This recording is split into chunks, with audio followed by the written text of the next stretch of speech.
Muito obrigado pelas suas amigáveis palavras e essa introdução. Muito obrigado também à Associação dos Amigos do Museu da Pólvora pelo gesto que aceito com muita honra. Permita-me apenas só um pequeno pormenor. Eu, por razões próprias minhas, eu tenho direito a títulos académicos e até aristocráticos. Não utilizo nem uns nem os outros. Sou apenas Rainer Tenat, mais nada. De resto, tudo certo o que o senhor disse.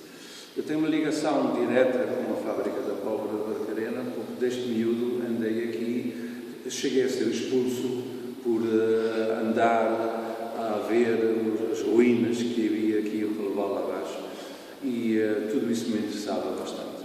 E andei aqui à procura de coisas e ainda na altura em que era militar, eu estive aqui diversas vezes. E quando eu depois soube que tudo isso foi para leilão, e fizeram um disparate incrível, desmontaram todos os engenhos que cá existiam, por um monte de bronze e outro monte de ferro, e depois chamaram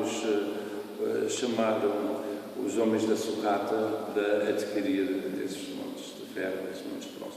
Havia, por exemplo, um provador de pólvora interessantíssimo, mas que a parte central era em bronze, portanto foi para um monte.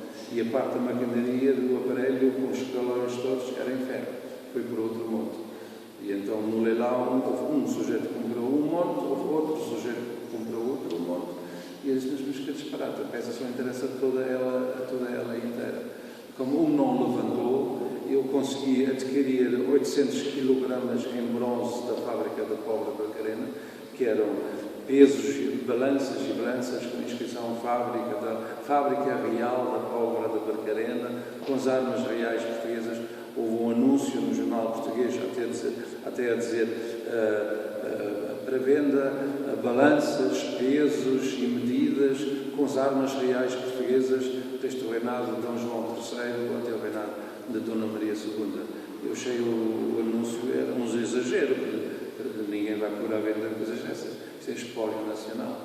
Mas quando eu depois chamei a pessoa, foi uma pessoa que veio do ultramar por causa de uma data infeliz na nossa história e recebeu uma ajuda de 2.000 contos do governo português para fazer a sua vida. E essa pessoa foi a esse leilão e comprou o bronze todo que estava no leilão. Eu acabei por comprar o bronze todo, que ele ainda tinha, parte já tinha vendido, e uma boa parte dessas medidas, essas peças, estão agora aqui nas vitrines do museu. Eu depois ofereci-as ao museu da fábrica da pólvora, porque eu acho bem que voltam a estar aqui, porque foi o próprio Estado que as vendeu, mas foi um erro realmente absurdo. E sempre me interessei a reunir os objetos que são daqui, outros até cedias por venda à Câmara de Oeiras. Tive uma situação um bocado chocante com o Presidente da Câmara de Oeiras, porque as 3 armas de fogo que estão ali estavam no museu, mas como são repetidas com outros exemplares que eu tenho, eu cedi-as à Câmara de Oeiras, mas são peças francamente muito raras. E ele depois pediu-me para os trazer para a Câmara de Oeiras, e eu trouxe, e eu vim com uma em cada mão, entro no gabinete dele, e ele disse-me, não mostra lá os canhambos. Eu virei as portas assim e fui-me embora. Mas o que é que se passa? Isto não é total falta de respeito. Canhambulos são armas feitas por indígenas em África, de canos de água, com umas borrachinhas e umas molinhas e uma cápsula para dar um tirinho. Isto não tem absolutamente nada a ver com isto. Isto são armas, que são canos de mosquetes do século XVI, de armas de mecha, que nós utilizamos por todo o mundo português, que estiveram no nosso arsenal em época de aflição no século XVII, foram reaproveitados e transformados em pesados mosquetes de muralha com uma forquilha embaixo. Serviu nas nossas embarcações, serviu nas nossas fortalezas. Nós escrevemos parte da história da evolução do mundo no século XVI e no século XVII com essas peças. Aplicar o nome de uma coisa feita por indígenas em África, de canalizações, francamente, isto é uma falta de respeito. E nessas circunstâncias eu desisto da venda e já não vendo nada à Câmara de Oeiras. Ele pediu-me imensa desculpa. Quer dizer, as outras pessoas na sala ficaram assustadíssimos, porque nunca ninguém confrontou um Presidente da Câmara dessa forma. Mas ele mostrou muita categoria, porque ele disse que o senhor tem toda a razão, eu peço imensa desculpa. Então, pronto, por isso é que elas estão cá. Houve uma situação um bocado curiosa em relação a isso, mas sempre tive um certo mimo em relação aos estudos da fábrica da pólvora, e estamos aqui na presença do Sr. Engenheiro Gomes, que fez um estudo exaustivo sobre as ligações antigas entre o País Basco e a nossa fabricação em ferro, onde as ferrarias, aqui, primeiro a fábrica da pólvora de Bracarena tem realmente um peso muito significativo. Isto é só como ligeira introdução. Andando nos campos aqui à volta, há uma coisa vulgaríssima que se encontra, mas sem dificuldade absolutamente nenhuma. São pedras, mas são pedras que estranhamente são mais pesadas do que nós estamos habituados a ver. E estas pedras, se não se importasse, estou a ver também, talvez seria interessante assim. Aqui à volta, andando todo o vale aqui na Ribeira da Carena, nós encontramos pedras que quem observa e levanta as pedras nota que elas são mais pesadas do que normalmente deviam ser. Estas pedras, tanto encontrei-as neste vale como no vale a seguir. O vale ao lado é o vale do Jamor. E o que é isto? Isto é a escória de ferro. E por que razão nós encontramos a escória de ferro? Porque desde do primeiro milénio antes de Cristo, esses dois vales aqui serviam para a indústria de ferro. Indústria de ferro dos lusitanos, dos celtíberos, das falcatas eram feitas cá. E eu não digo agora neste local, mas nesses dois vales ia-se buscar a matéria-prima. Nós temos aqui imenso ferro nestes dois vales. Eu estive a ver em documentações antigas, por exemplo, receitas do século XIX passadas em Lisboa para as pessoas passarem um mês nas termas de Belas para irem às fontes das águas férreas. Isso para mim é curioso, porque essas fontes são exatamente no parque do Museu dos Alemão, aqui em Belas. Por isso é que eu achei graça a isso. Mas a existência desse ferro aqui traz-nos um problema grave. A quantidade de raios que nos caem aqui em cima é enorme. Por causa da existência do ferro. Nós temos um número muito maior de raios do que tem outras zonas do país onde não se dá essa presença de ferro. Mas essa presença de ferro deu-nos o início da indústria de ferro. Este objeto aqui, quem quiser depois ver e levantar, vai ver. Isto é muito difícil para datar. Isto é uma peça que pode ser 500 anos antes de Cristo, como pode ser até o século XV. O minério era apanhado, era metido num forno, que era aquecido, até que o minério ficasse em líquido, e depois ou jorrava para fora, para dentro de formas de areia, ficávamos depois com barras de ferro, das quais fabricávamos as chapas. Dessas chapas fazíamos armaduras, fazíamos canos, fazíamos tribos, fazíamos muito outro utensílio, ou então simplesmente o próprio forno era partido e depois vinham esses pedaços. E esses pedaços depois eram submetidos a pilões para os quais nós transformávamos as antigas azenhas que serviam para farinha, eram transformadas em azenhas de pilão, com um aparelho que levantava um martelo de 500 kg e caía em cima de uma bigorna gigante, com isto no meio. Ficava cada vez mais chato, cada vez mais chato, até ficar uma chapa. E desta chapa nós fazíamos os tribos, fazíamos as esporas, fazíamos os freios e fazíamos o produto principal deste local.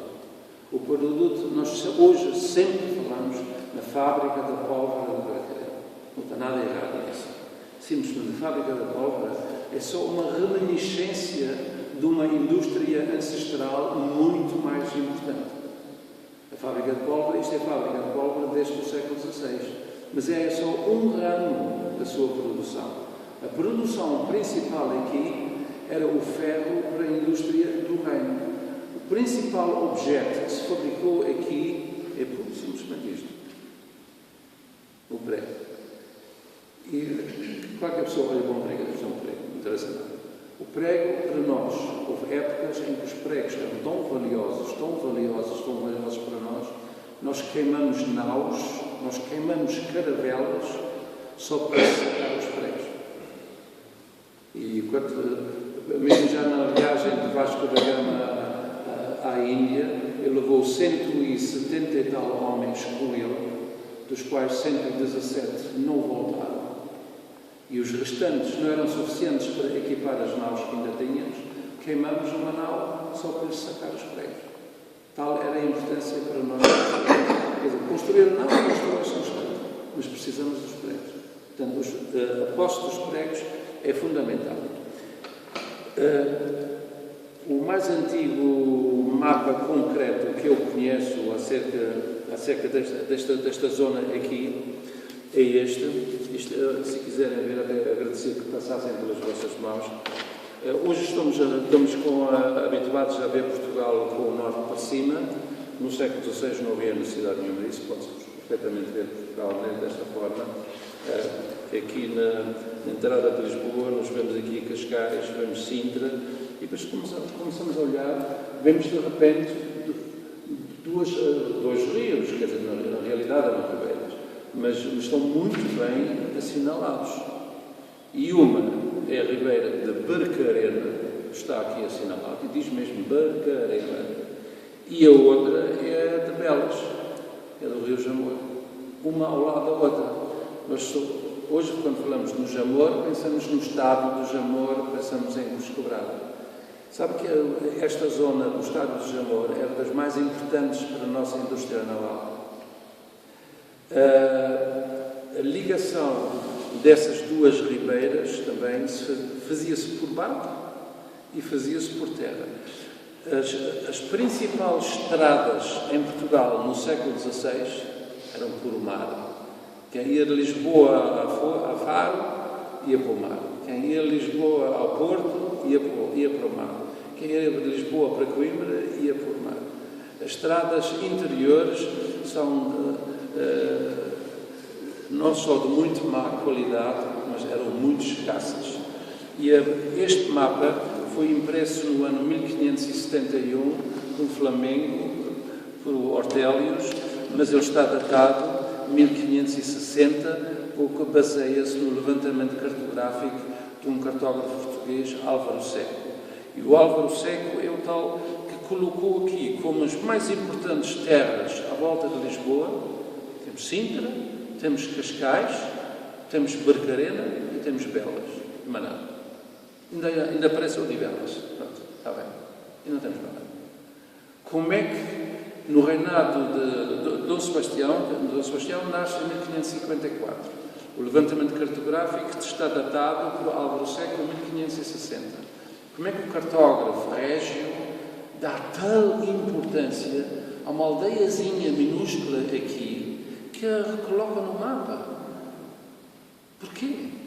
Porque era fundamental para a nação portuguesa. E era fundamental porquê? Por causa da pólvora? Não. Era fundamental por causa disso. A construção naval, agora vou passar pelas vossas mãos, podem com facilidade encontrar a dimensão de Barcarena e mesmo ao lado a dimensão de Belas. Ao bocado ainda estivemos a falar qual é a dimensão disso. Se nós falarmos na fábrica da pólvora de Barcarena, a sua resposta estava certa.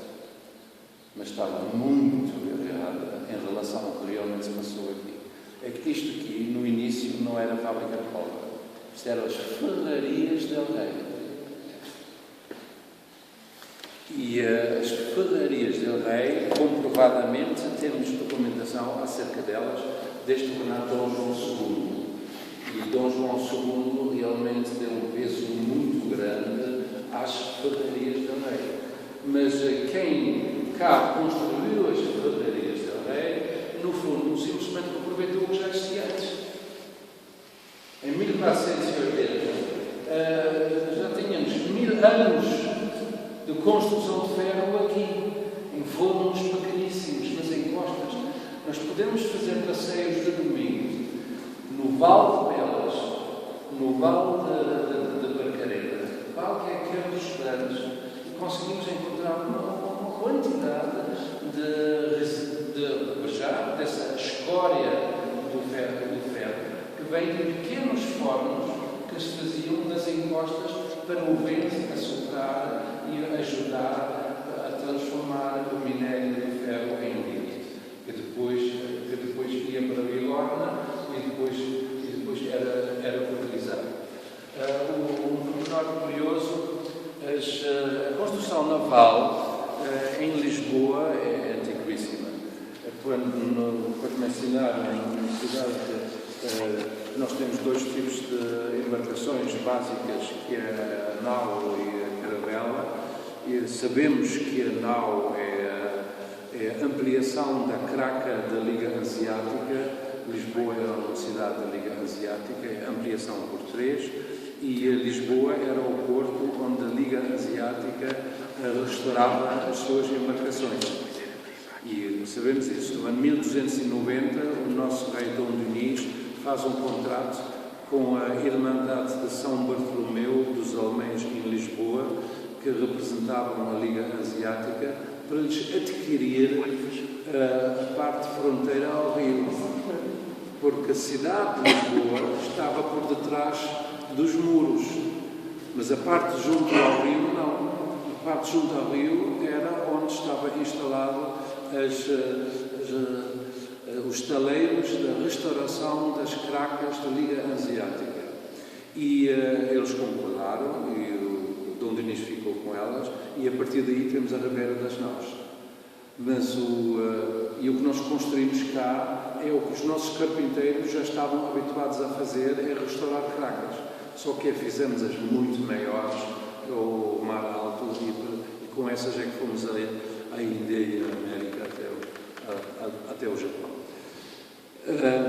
Quando aprendi que a nossa caravela é uma cópia da embarcação que os muçulmanos cá utilizavam, eu comecei a estudar isso e disse, ali está algo errado. Nós falamos em muçulmanos a partir da Hegira, quando Maomé fez a sua viagem de Meca a Medina no ano 622. De facto, eles utilizavam a vela que nós chamamos a vela latina, triangular. Bom, a vela latina triangular, então os muçulmanos utilizam a vela triangular, ou os cristãos copiaram a vela triangular aos árabes.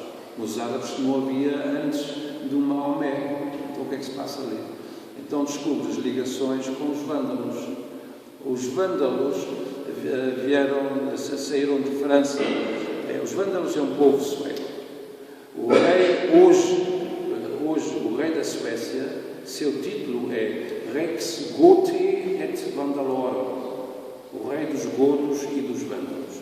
Os vândalos depois desceram da Suécia até a Hungria, da Hungria entraram na Gália, e no ano 427 Gizeric é eleito entre as 3 tribos vândalas como rei, entra na Península Ibérica no ano 428. No ano 429 está em frente a Cartago, a segunda maior cidade do Império Romano, com 18 mil guerreiros, era o que tinha, não chegava para tomar a cidade, faz um cerco à cidade durante 10 anos, no meio disso volta para a nossa península e une-se com os béticos e com os lusitanos.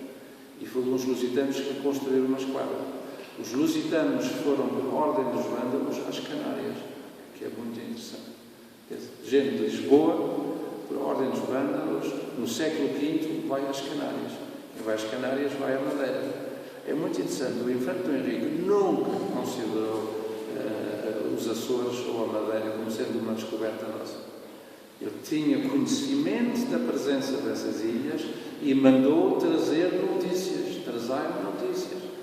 E nós tivemos um navegador maroto, que ele foi em direção aos Açores, descobriu os rochedos que nós chamamos das formigas, que é entre a ilha de São Miguel e a ilha de Santa Maria.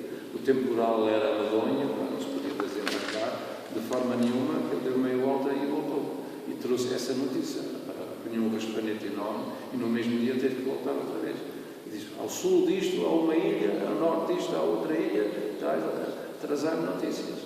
E então começou o redescobrimento dos Açores. Portanto, nós já navegávamos muito antes do Infante, muito antes disso.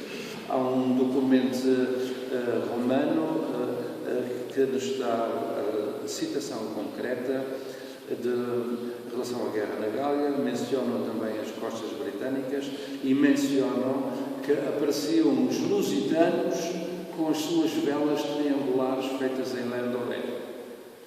Pronto, estamos a falar de Júlio César, primeiro século antes de Cristo. Portanto, quando nós aprendemos na escola que a nossa vela latina é uma cópia da árabe, tenha paciência. Não é o contrário, nós já tínhamos. Portanto, a caravela é muito mais lusa do que se possa imaginar. Eu tenho uma coleção muito grande de gravuras, mesmo acerca da construção naval. Nós tivemos um grande espião holandês na nossa história, Jan Huygens van Linschoten. Ele, no ano 1580, vai para Goa e consegue ser secretário do bispo de Goa. Estive lá durante 3 anos, até descobrirem que ele não era católico.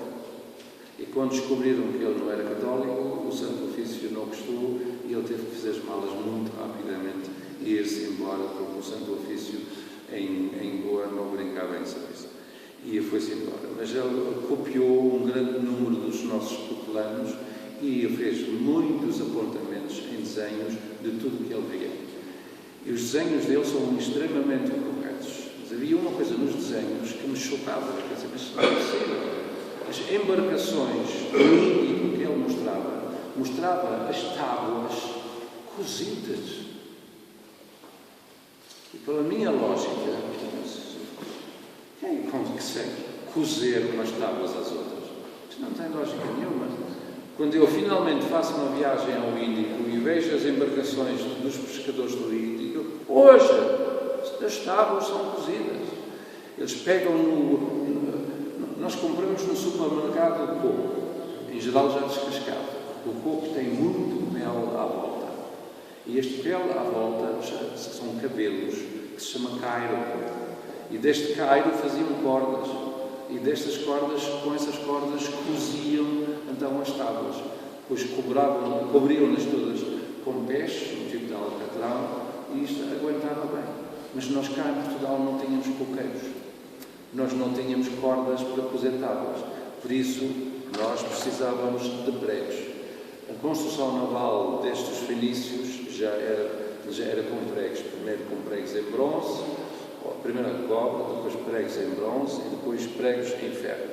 E toda a construção naval, mesmo da Liga Hanseática, na Ribeira das Naus, em Lisboa, foi feita com pregos. E de onde é que vinham os pregos? Os pregos vinham daqui. A grande construção, o que se fazia aqui não se fazia, isto é o mais lindo prego que eu vi em toda a minha vida.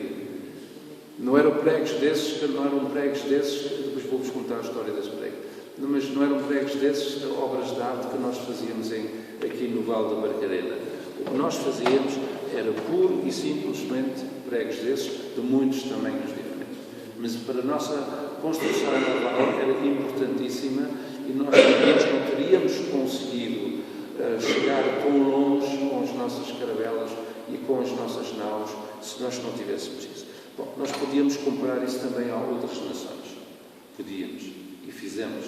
Grande parte do nosso armamento foi adquirido em Biscaia, foi adquirido em Milão, foi adquirido em Nuremberg, foi adquirido na Boémia, em muitos outros sítios que importávamos. Mas nós tivemos muitos soberanos que souberam defender os interesses da nação e que tentaram, por tudo, criar uma independência do estrangeiro. Se uma pessoa necessita de matéria-prima desse género e a importa exclusivamente do estrangeiro, basta alguém fechar a torneira e para tudo. É a situação atual, aproximadamente. Por isso, parece que não tem importância, mas tem muita importância no prego. E os pregos, nós cá fazíamos isso da forma que eu vejo, desde o início da Idade da Ferro. Não no sentido industrializado, mas no sentido de centenas de pequenas indústrias caseiras espalhadas pelos dois vales. Não é só o Vale da Barcarena, é tal qual o Vale de Belas. Nós, no Vale da Barcarena, quantas azenhas ainda existem? São 5, não são? Não sei. Bom, o senhor sabe quantas são? Bom, mas eu acho que ainda são 5 que ainda existem, mas eram muitas mais. No Vale do Jamor, eu não sei quantas havia. Uma ainda existe, porque está no Parque do Museu do Zooma. Tinha as rodas horizontais, não verticais, as rodas horizontais. Recentemente mandei pôr um telhado em cima para aquilo não se destruir, para se manter aquilo o mais inteiro possível. Quando Belas era sede de comarca, sede de concelho, isto até chegou a ser a prisão de Belas. Ainda há 2 semanas tive que expulsar uns miúdos que se introduziram ali. Mas a importância do prego é enorme. Eu vou-vos mostrar uma peça, a única que sobreviveu, mas deve ter existido às centenas. Isto é uma clavina do reinado de Dom Sebastião. É um avanço tecnológico de 70 anos sobre qualquer outra nação do mundo. Uma arma de pederneira que nós utilizamos em todo o mundo português, e a razão pela qual eu trago para cá não é pela importância da arma. Nós podemos perfeitamente datá-la por volta de 1560, quando Sebastião tinha 6 anos. Mas é uma peça tecnológica de grande avanço. Eu trago-a para cá por causa de um pequeno restauro que ela teve. O coice um dia foi grande demais e a coronha partiu-se, rachou. Ou alguém deixou cair e a coronha rachou. Alguns, em qualquer país, não sei eu, como é que resolveram meter um prego? Pegaram um prego do Manau, enfiaram-no aqui para dentro, juntaram os 2 pedaços, não foi colado nem nada, e o resto do prego aqui em cima é torcido para o lado. Portanto, até para restaurar uma arma de fogo importante, um simples prego tem a sua importância. Por isso é que vos mostro essa arma e até vale a pena depois ver. Eu não mudei absolutamente nada neste restauro. Qualquer colecionador normal mandava logo arrancar este prego, coisa mais feia, coisa mais mal. Escolhe-se como deve ser e tira-se esse prego e a arma fica impecável. Não. Isto é parte da história dela. É parte da história dela. E por isso acho muito bem que o prego cá esteja e o prego, para mim, vai ficar cá. A importância do prego cá. Isto encontrei nas encostas de um dos 2 vales cá. Isto é uma figura de uma divindade, época romana. A divindade é feita em chumbo. Costumam ver aqui esse prego, aqui, a cabeça do prego, e aqui sai o resto do prego. A divindade era pregada por cima da porta de entrada, para proteger o lar. Quer dizer, um prego medonho atravessa a cabeça dessa divindade, coitadinha, ela não chega, onde é que não há problema nenhum, mas pregaram-na à porta. O prego é, francamente, muito importante. Outra coisa que nós fazíamos, mas tudo isto sai do prego, isto é da Idade Média, é do arado, é a folha do arado. E onde é que se faz a folha do arado? Cá.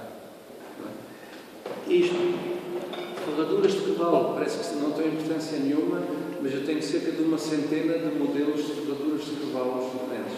Desde a época romana, período visigodo, período muçulmano, tudo ferraduras diferentes, tem fatios de pregos diferentes. O próprio ângulo da parte da sapata é diferente. Estão a ver? Este tem um ângulo de 90 graus, este tem um ângulo completamente diferente. Tudo isto é interessante, nós podemos ver uma evolução nisso. Depois nós tínhamos que criar as próprias ferramentas para pegar numa ferradura. E nós depois aqui no Vale de Barcarena, nós fornecíamos bandas de ferro. Estão a ver aqui, isto é uma bala de canhão que alguém pegou em tiras de ferro, não é? Dobradas, juntas, com uma argola. Isto servia de contrapeso para uma porta gigante, ou para um portão muito grande. Mas é um contrapeso. Serviam de uma bala de canhão, mas alguém tinha que ter as tais tiras de ferro. E essas tiras de ferro eram compridas, feitas cá, e depois eram fornecidas, iam ao bordo das naus, e iam para o mundo fora, e nós tínhamos constantemente serventia por esta matéria-prima. E vejam, por exemplo, isto é uma arma de fogo do século XIV.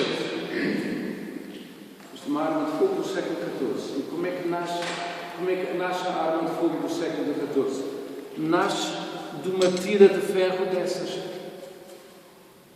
Fazem uma tira de ferro comprida e depois enrolam a tira de ferro à volta de um espigão. Era mesmo caldeado, quente. Quem olhar com atenção até consegue ver as linhas paralelas do enrolar desta tira de ferro para depois criar esta arma de fogo. Isto é a época algebarrota, século XIV. E são técnicas relativamente simples, mas alguém tinha que as fazer. Isto é uma simples picareta. Mas ela tem 2000 anos, ela é romana. E nós cá fazíamos picaretas e servíamos o país e servíamos cada nau, cada caravela que saía, levava X machados, levava X serras, levava X picaretas. Tudo isso era necessário. Isto também era fabricado cá. Isto é uma folha para uma plaina. Uma folha para uma plaina. Mas esta foi de um navio afundado do século XVI. Uma folha de uma plaina. Isto aqui. Isto é um machado que tanto podia ser ferramenta agrícola, como podia ser machado de guerra. Este é exclusivamente machado de guerra. Este é dos visigodos.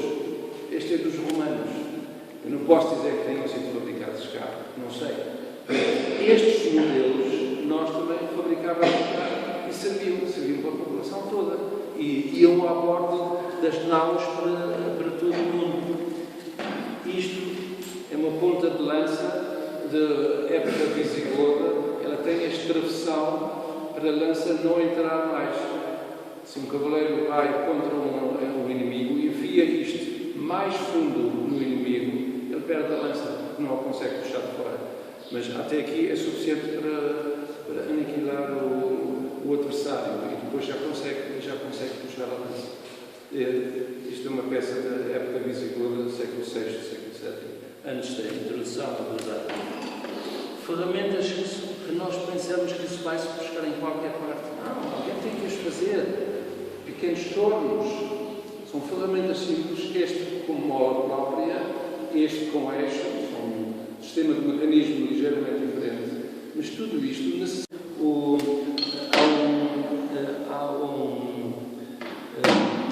Uma lei essa é de Dom João VI, ainda como príncipe regente, que ele manda colonos para Angola, manda casais de colonos para o Brasil, para o sul do Brasil. Muitos eram açorianos, mas outros também eram de cá, do Alentejo e de muitas outras partes.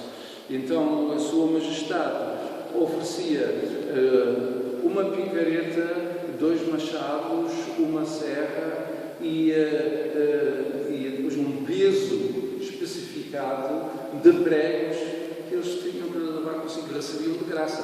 Era o rei que fornecia a cada casal de colonos para se estabelecerem no meio da selva, no meio do mato. Quer dizer, que tinham de desbravar o mato para se instalarem.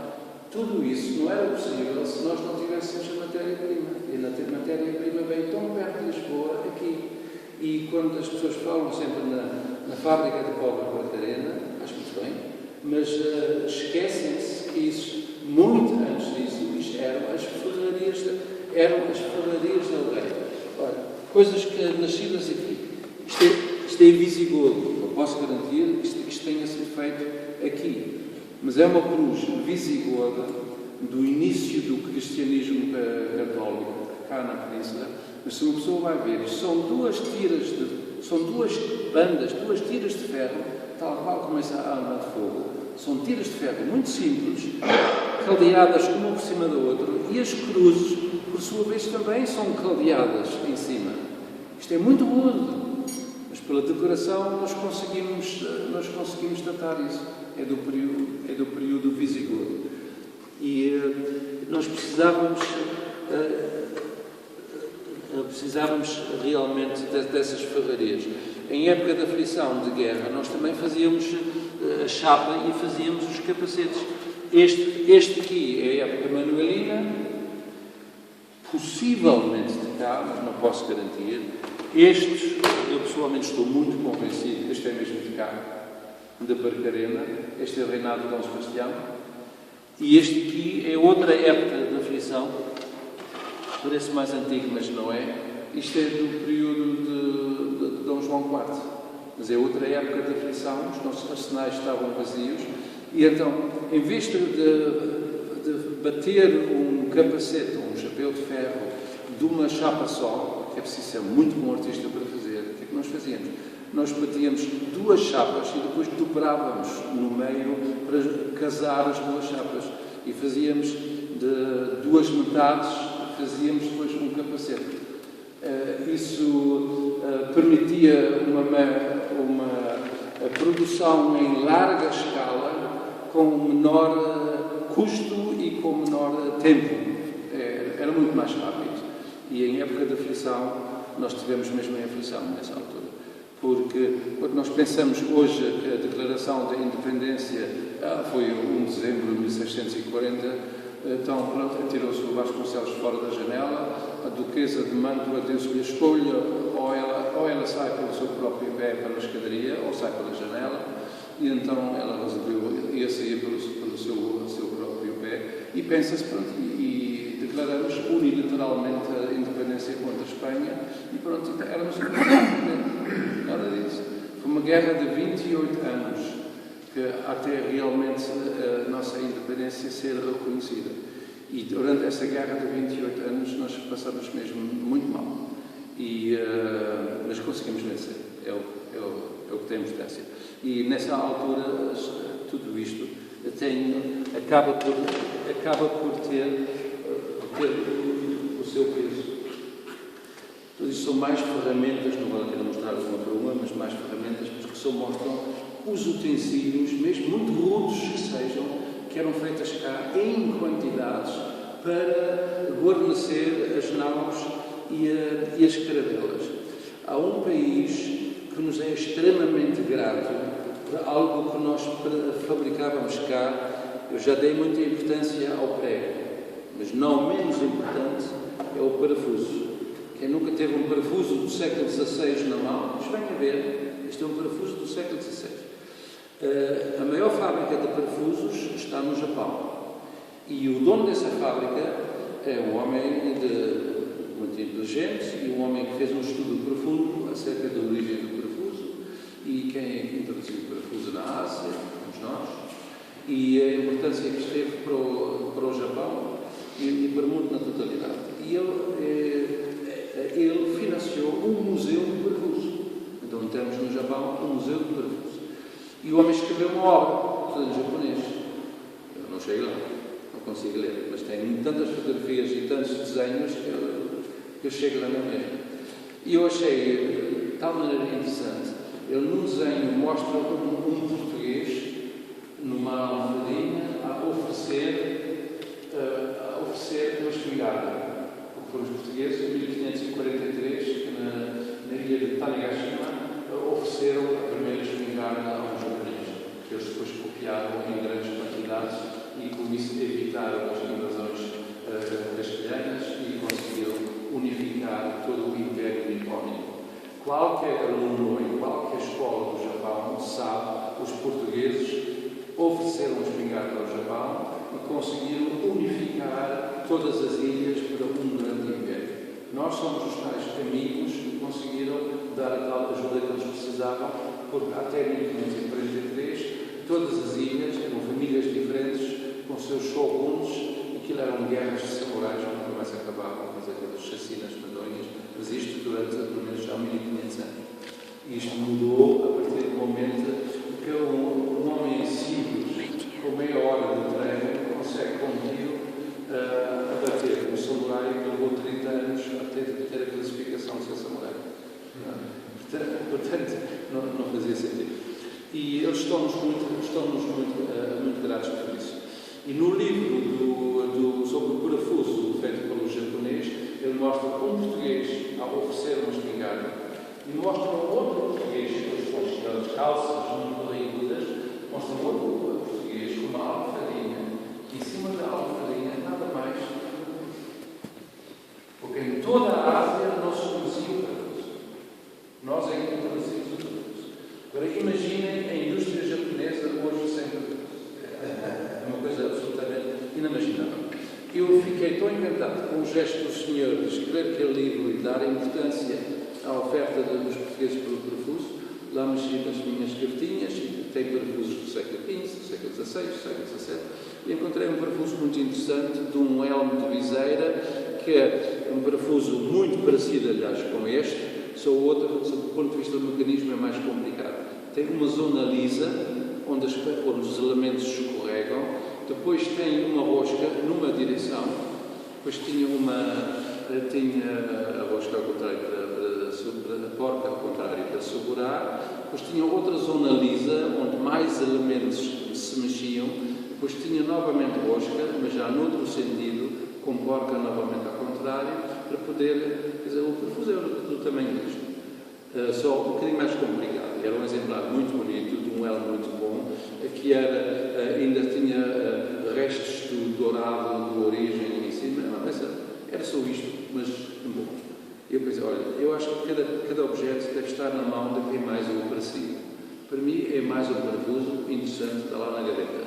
O homem é capaz de ficar contente com isso. Nunca tinha falado com ele, mas pelo livro sabia a morada dele. O que é que eu faço? Faço um envelopezinho daqueles almofadados que se compram no correio e mando-lhe uma carta registada com o parafuso lá dentro. O homem ficou absolutamente ficou tão contente, não só fez um convite para ir ao Japão e tudo isso, como ele, no museu dele, criou uma sala pequena, com a parede toda à volta, tudo com tecidos negros, no centro uma coluna, o tal parafuso como único objeto em toda a sala, e depois com um holofote especial a bater em cima do parafuso. E depois com a explicação, oferta dos portugueses. Eu acho assim é ensinar as pessoas realmente a importância de um objeto. E como é que nós introduzimos o parafuso no Japão? Os canos das espingardas, os turcos já usavam espingardas, mas a cauda da parte da culatra era caldeada. Se é caldeada, metida à pressão, é muito difícil para limpar, porque, bom, vou explicar, mas gasta tempo. É muito difícil para limpar. E é muito mais fácil limpar isso desde que esta parte seja um parafuso. O parafuso, a rosca está no próprio cano e o parafuso está aqui. E foi isso que nós levamos para o Japão. As nossas espingardas aqui com este parafuso e com essa rosca. Os primeiros exemplares que os japoneses tentaram copiar não tinham percebido isso da rosca do parafuso e explodiram-nos na cara as armas. E depois contam lá um grande segredo, que foi um marinheiro português português que se apaixonou por uma rapariga japonesa e depois resolveu revelar o segredo. O pai dela era ferreiro, resolveu revelar o segredo do parafuso e ele depois foi-se embora e não voltou. Aquela peça de teatro Madame Butterfly está baseada na história desse português. E em Tanegashima e em Nagasaki, todos os anos, ainda há um cortejo especial, com festas especiais da introdução da arma de fogo pelos portugueses no Japão, e é sempre feita a menção da importância do parafuso. E este parafuso, sabemos, desde longa data, estes parafusos eram feitos cá. E a organização das ferrarias del Rei, no século XII, no século XIII, no século XIV, nós não temos documentação, nós só sabemos os objetos que eram fabricados, mas nós não podemos dizer que isto foi feito no Porto, isto foi feito em Guimarães, isto foi feito em Lisboa, nós não sabemos. O que nós sabemos, a partir de 1290, quando Dom Denis instala os estaleiros navais na Ribeira das Naus em Lisboa, a partir daí nós tivemos uma ligação muito concreta, sobretudo para a embocadura do Jamor. A embocadura do Jamor era um porto, e neste porto ia-se buscar todo o material que era necessário, que era necessário para a construção naval. E com este material, com esta matéria-prima, nós, portugueses, escrevemos a história da humanidade pelo planeta fora. Algumas pessoas não entendem, olhando para a Ribeira do Barcarena, dizem, não é nada, e ninguém pode navegar, não. Olhem para o mapa que eu vos mostrei, mostram um riozinho navegável com uma grande extensão. A navegação era feita com embarcações com estacas, não era remo, mas eram embarcações estreitas com estacas. E depois, X em X tempo, tinha uma barreirazinha. As barreiras eram feitas com pedras, mas ao lado tinha uma passagem com árvores, molhavam as árvores e puxavam as embarcações por cima dessas árvores, já para um nível superior. E eu sei, de concreto, por exemplo, do lado norte da nossa quinta, que está a quinta do Bom Jardim, no Rio Jamor, há um sítio que se chama mesmo o Rio do Porto. Ali era o porto, e eu dava para X embarcações. E ia-se deste do Rio do Porto, que é ao lado do Monte Suíno, que é um monte muito importante em Portugal, é o único de pedras preciosas, uma das únicas minas de pedras preciosas que existem em território nacional português. Estas pedras preciosas eram tiradas das minas, mas só serviam para joias da coroa, ninguém as podia ter. Mesmo assim, falando com os padres de velas cheias da volta, encontrei uma data delas, que alguém guardava uma, outro guardava outra, escolhia do cabelo, assim. Mas são uma espécie de rubis muito pequenos, mas muito bonitos, são os jacintos. Mas quando as pedras preciosas vieram em abundância do Ceylon e da Índia e do Brasil, já não fazia sentido as nossas minas e fecharam-nas. Mas as minas existem e com essas embarcações o minério era transportado destas minas do Suíno, com essas embarcações de estacas, eram transportadas aqui até o Rio Tejo e aí eram transportados assim, até o Jamor. Mas aqui em Barcarena também os nossos produtos eram em navios com estacas, eram transportados até à beira-mar, aqui embaixo. E por isso o tal cartógrafo do século XVI mostra a presença dessas duas ribeiras como sendo muito importantes. E menciona o nome de Barcarena e menciona o nome de Belas. O nome Belas é mais antigo, era uma encruzilhada de duas estradas romanas, mas Barcarena não é. Mas mencionar no mapa dessa dimensão, no século XVI, em pleno reinado de Dom Sebastião, a importância de Barcarena e de Belas é francamente importante. Para mim, eu não tenho documentação para poder garantir isso, mas olhando para o contexto geral da construção naval portuguesa durante o período dos descobrimentos, eu estou convencido que eram os dois vales juntos que estavam sob a mesma administração e as centenas de indústrias pequenas, mais ou menos particulares, estavam a fornecer a matéria-prima do minério, outros estavam a fundi-lo, outros pegavam depois o ferro derretido e estavam a levá-lo às resenhas com os pilões para os transformar depois em matéria-prima. Onde é que eu acho que nós temos aqui uma situação de uma indústria de grande importância nacional completamente esquecida. E quando nós falamos em pólvora, sim senhor, a pólvora é muito importante, mas foi um produto secundário que depois se manteve quase até aos nossos dias. Mas o verdadeiro nome disto aqui devia ser as favoritas. Muito obrigado pelo